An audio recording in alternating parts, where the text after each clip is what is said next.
I heard her voice before I even realized she was home. It came through the half-open door of the hallway, sharp enough to stop me where I stood. "I will never forgive him. Not after everything." She said it like a final judgment, loud enough that whoever she was talking to wouldn't mistake her meaning. She didn't whisper. She didn't hesitate.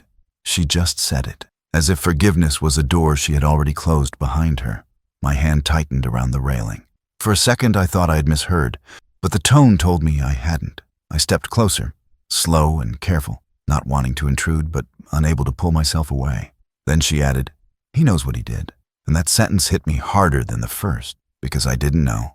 I truly didn't know. When she noticed me, she ended the call without even a goodbye. Her eyes brushed past mine for only a breath before she looked away.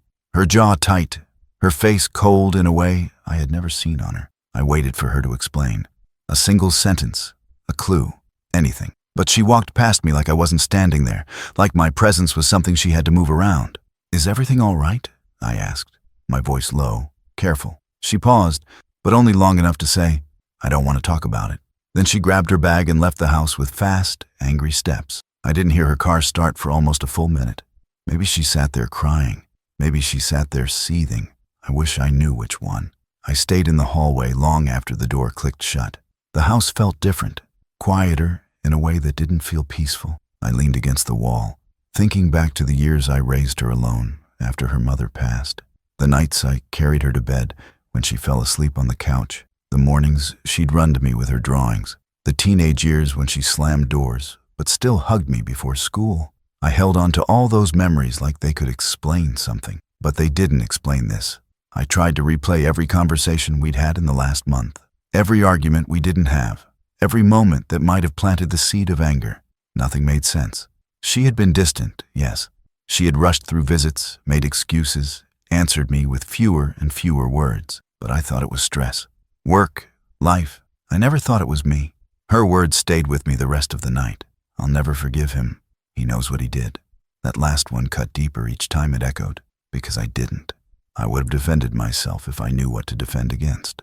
When the house finally went dark, I sat in my chair by the window, staring out at the porch light glowing against the night.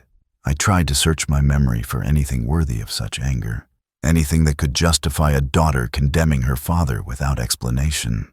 But I found nothing, nothing at all, and that silence hurt more than any accusation spoken aloud. What would you do if someone you love punished you for a reason you never learned? Her visits changed long before I understood what was happening. She used to come by with a warm hello, a quick hug, or at least a smile. But now, when she stepped through my door, her eyes didn't look for me first. They scanned the room, slow, sharp, judging every corner like she was preparing a report. I could feel it before she even opened her mouth. "You're leaving dishes in the sink again," she said one afternoon, brushing past me before I could answer. She lifted a plate with 2 fingertips, as if it was proof of something worse than simple forgetfulness. "This isn't good, Dad. You're slipping." I told her I had just finished lunch. She didn't respond. She only sighed, the kind of sigh she used to give as a teenager when she didn't want to listen. Except now it carried something colder. She moved things without asking. First small items, then whole drawers. "For safety," she said, while rearranging my medications into a labeled container. "Older folks forget things. You'll thank me later." I watched her fingertips move across my belongings, touching pieces of my life like they didn't belong to me anymore. I didn't want to argue. I didn't want to upset her. But each change felt like a step taken away from who I still believed I was. A week later, my neighbor, Mrs. Whitlow, knocked on my door holding a plate of cookies. She looked worried, too worried for a simple visit. She said, "You're having a hard time," she whispered gently. "I just wanted to check on you." I stood there stunned, wondering why my daughter was sharing stories about me, stories I didn't even recognize. The next change was my phone. She picked it up whenever it rang during her visits. "He's resting," she would say, or, "I'll tell him you called." Later, she put her hand on my shoulder. "You don't need all these interruptions. Let me screen your calls. You'll feel better." She said it softly, but her tone left little room for disagreement. Then she brought him, her partner, a man with polite smiles and eyes that never stayed still. "He helps older folks stay organized," she told me, placing a firm hand on my arm. "He knows all the tricks to make life easier." He walked through my house like he was already familiar with it. complimenting the space while studying every detail. Something about him tightened my chest. The first piece of mail that went missing felt like a misunderstanding. The second felt like a warning. "It must have been delivered to the wrong house," she said too quickly. But I remembered leaving a bill on the table, and now it was gone.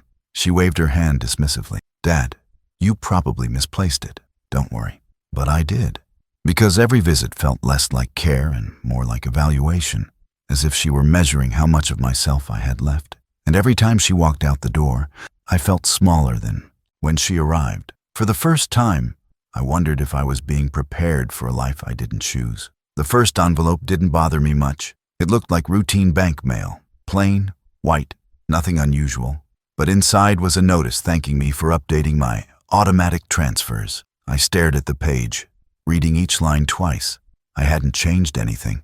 I hardly touched my accounts without checking the numbers 3 times. When I asked my daughter about it during her next visit, she barely looked up from her phone. "Dad, we already handled that. Don't you remember?" Her voice was soft, practiced, almost gentle, but it didn't match the knot forming in my stomach. I wanted to believe her. I really did. But something in her tone made me feel like a child being corrected, not a father being respected. The second envelope arrived 3 days later, an insurance statement about a policy I didn't even know I had. Again, she brushed it off. "You signed for that months ago," she insisted. "Maybe you're mixing dates up." Her words didn't cut like anger. They cut like doubt. And doubt is harder to fight because it sinks slowly, quietly, into all the places you trust yourself. One afternoon, I went to my desk to look for my checkbook. The drawer didn't open, locked. I tried the key I had used for 20 years, and it didn't fit anymore. Someone had changed the lock. When I mentioned it to her later, she sighed in that tired, disappointed way again. "Dad, you said I could hold on to your checks so you wouldn't lose them." I never said that, not once. Worse, her partner began showing a strange interest in my financial habits. He asked harmless questions at first. "Do you bank locally or online?" But then he asked about account numbers, balances, and whether my home was paid off. He always phrased it like concern, just trying to help older folks stay secure. But his eyes told another story. They lingered whenever money came up, sharp and measuring. That night, I opened a small notebook from the kitchen drawer and began writing things down. Dates, letters, words she said, words he said. I kept the notebook flat under a stack of old magazines, hidden but reachable. The more I watched, the more things didn't add up. A bill marked paid that I never opened, a bank balance lower than I remembered, a voicemail from a financial office saying, "We received your forms." What forms? What request? What signature? Every inconsistency tightened the air around me. I felt like someone had entered the quiet parts of my life, the parts I had always kept private, and rearranged them without my permission. And then came the line in one notice that froze me completely. "As per your designated financial representative." I didn't have one. I never assigned one. I held the paper in my shaking hands, trying to understand how my name could appear on something I never touched. For the first time, I wondered if someone was building a future for me, one where I had no control at all. The first time she said it out loud, I felt something inside me shrink. We were sitting in the doctor's office for a routine checkup. Nothing serious, nothing unusual. But when the doctor asked how I'd been managing at home, she answered before I could even open my mouth. "He gets confused sometimes," she said quietly, like she was protecting me. "He forgets things. Dates, details, conversations." I turned to look at her, waiting for her to laugh, to wave it off as a misunderstanding. She didn't. She kept her eyes on the doctor, her voice steady, almost clinical. I felt the floor tilt slightly beneath me. The doctor nodded, writing something on his screen. When I asked what he was noting, he said he would update the chart and suggested I consider bringing her to future appointments. It was the first time I felt my own voice slipping out of my hands. Later, at home, I tried logging into my medical records to see what he had written. My password didn't work. I tried again. Nothing. When I called the clinic, they told me my access had been updated and the primary contact on my file could help reset it. The primary contact was her. I never asked for that. I never approved it. She came over the next day with a folder of papers, thin sheets labeled safety planning and support documents. The titles sounded harmless, but when I read the fine print, my stomach tightened. These weren't safety documents. They were early drafts of financial permissions and power of attorney forms. She had highlighted the signature lines, saying, "These will help if something ever happens to you. If, not when, not in the distant future. If," spoken like she expected something to go wrong soon. My appointments began shifting without warning. I showed up twice only to learn she had rescheduled them. "You get mixed up with dates," she said, her tone full of concern but her eyes cold and sure. "Let me handle it." Mail started disappearing too, not all at once, but in a pattern I couldn't ignore. A medical bill that never arrived, a reminder I never saw, a letter about insurance that vanished before I could read it. When I asked, she said she was sorting things to make life easier. Easier for who?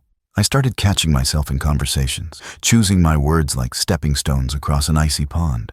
If I hesitated even once, if I reached for a name or repeated a sentence, she would give me a slow, pitying look that made me feel 90 years old. So I spoke less. I revealed less. I allowed silence to fill the spaces where trust used to live. The worst moment came late one evening, when I realized something simple but terrifying.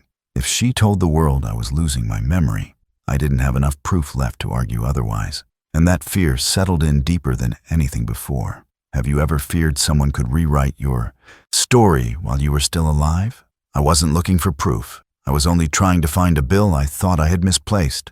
But when I reached into the small drawer she rarely bothered with, the one tucked beneath old envelopes and pens, I found a stack of bank statements she must have forgotten to remove. My heart tightened as I slid them out, the paper cool and heavy in my hands. The first page showed a withdrawal I didn't remember making. The second showed a transfer to an account I'd never heard of. By the third, my chest felt hollow. Each number sat on the page like a bruise, small, but painful enough to warn me something deeper was happening.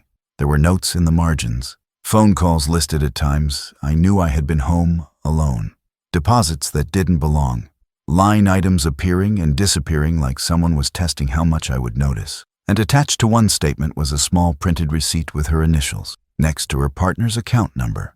I sat quietly at the kitchen table, letting the shock move through me without giving it power. I traced the dates with my finger, moving from one month to the next, until a slow, terrible pattern took shape.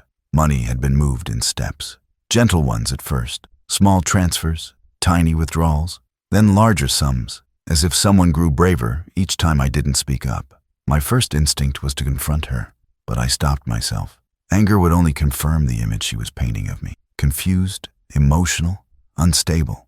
So I breathed slowly and began writing everything down. Dates, amounts, phone numbers, transaction codes. I kept my handwriting steady, even when my fingers shook. For the first time in months, I felt a small spark of control return. The next morning, I walked to the bank alone. I asked to speak with someone privately. No daughter, no partner, no helpful voices guiding my choices. When the manager called my name, I followed him into his office and placed the papers on his desk. He read the statements carefully, his brow tightening with every page. When he finally looked up, there was no confusion in his eyes, only concern. "Did you authorize any of these transfers?" he asked. "No," I said quietly. He leaned back, hands folded, and told me something that made my stomach drop. The account linked to the transfers wasn't mine, and there were several attempts to change my contact information. He said the bank would begin a review immediately and recommended I freeze certain access points. It wasn't dramatic. No alarms, no shouting. Just a quiet moment of truth spoken out loud by a professional who didn't know my daughter at all. As I walked home, the air felt heavier than it had in weeks. But inside that weight was something steady, an understanding that I had to protect myself now, even if it shattered whatever remained between us, because silence had cost me enough already. The bank manager called me back 2 days after our meeting. His voice was steady, but there was a seriousness beneath it that made me grip the phone a little tighter. He asked me to come in again, alone, and I knew before I even stepped out my front door that something had shifted. When I arrived, he didn't take me to his desk this time. He led me into a small private room, the kind they used for difficult conversations. He closed the door softly and unfolded a folder filled with printed pages, each one marked with highlights and notes. "We reviewed the transactions you brought," he said. "There are several inconsistencies that can't be explained by routine activity." He tapped the first page. "These withdrawals were made from an ATM across town. Do you remember going there?" I shook my head. He continued.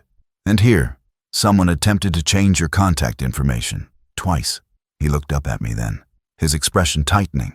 Why is your daughter's name active on your accounts? Did you intend for her to have this level of access?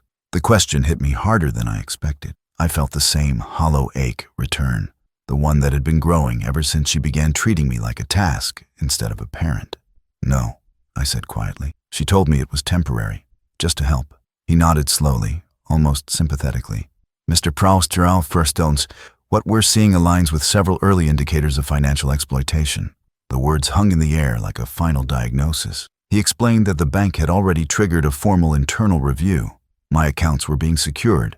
Her access was paused. A fraud specialist was looking through months of activity I hadn't even known existed. And because the situation involved a close family member, the bank was required to notify the local Elder Protection Office. The manager asked if I had more documentation. So I opened my folder, the one I had filled with weeks of quiet notes, dates, small details, and the papers she had forgotten to hide. I placed each one in front of him. He studied them slowly, carefully, with a gravity that told me he understood the weight behind every line I had written. These documents help a lot, he said. You did the right thing.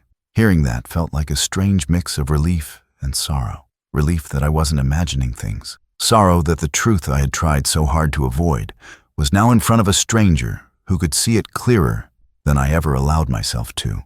Later that afternoon, I received a call from Elder Protection Services. The caseworker's voice was calm and professional, but firm. She said they had reviewed the preliminary findings and were opening a case. There were signs of coercion, signs of unauthorized control, signs that someone close to me had taken more than money. They had taken advantage of trust. When the call ended, I sat in my quiet living room, hands folded, heart aching in a way I didn't have words for. I had thought the betrayal was painful already, but now I understood it ran far deeper than I ever imagined. I asked her to stop by the house. I didn't tell her why. I just said we needed to talk. She walked in with the same distant look she'd worn for months, like she was already somewhere else, already annoyed, already tired of me before I even opened my mouth. I sat at the table with the folder the bank manager helped me prepare. Papers neatly arranged, dates highlighted, signatures circled. She barely glanced at it. What now? She said, arms crossed. I kept my voice calm. I had rehearsed this moment so many times that my hands didn't shake anymore. I want you to look at these transactions, and these change requests, and these withdrawals. She rolled her eyes. Dad, you're doing it again, twisting everything. You always make yourself the victim.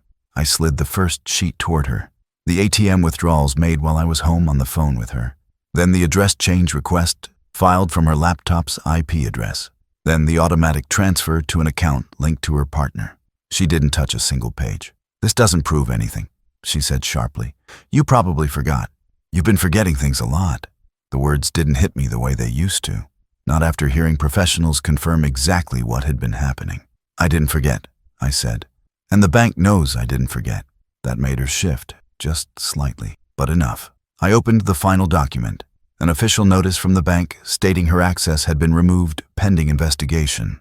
Her partner's name was referenced. That was when her expression changed from annoyance to alarm. You shouldn't have talked to them, she snapped. You're making a mess for no reason. They found a reason, I replied quietly. Right then, as if timed by fate, the doorbell rang. 2 officials stood outside, one from the bank's fraud division, the other from Elder Protection Services. They asked her to sit with us while they reviewed the written warnings. She stayed standing. The caseworker read through the findings in a steady tone. Unauthorized activity, attempted account changes, third-party benefit, indicators of coercion and financial control.